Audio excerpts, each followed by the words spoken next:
વિચાર તો કરો।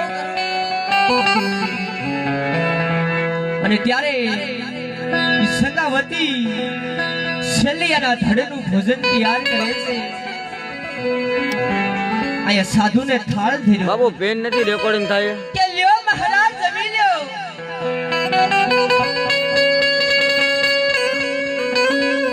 સાધુ આમ જોવે છે કે ભાઈ કે હજુ તો તમે મારી જોડે ન્યાય કરો છો, કારણ કે આ તો શેલિયાના ધડનું ભોજન છે। આમાં શેલિયાનું મસ્તક તો છે નહીં। ખરેખર તમારે મને જમાડવો જ હોય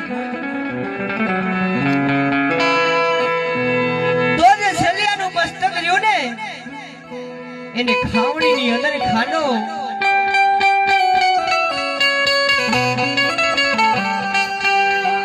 અને પછી એનું ભોજન તૈયાર કરો ને તો હું જરૂર જમીશ।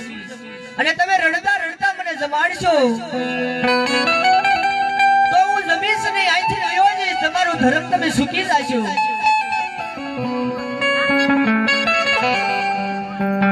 ત્યારે સગાવતી શેલિયાના મસ્તકને લઈને ખાણીમાં ખાંડે છે।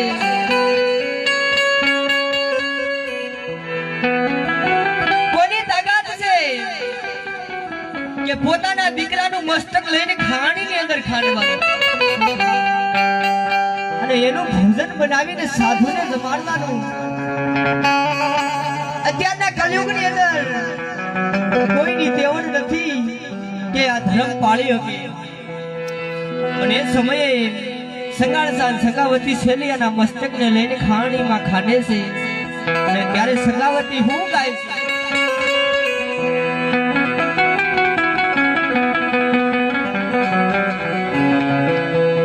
હે તારા હાલરડે પડી હડતાલ કુંવર શેલિયા રે કુંવર ખમા ખમા તુને જાજી ખમા।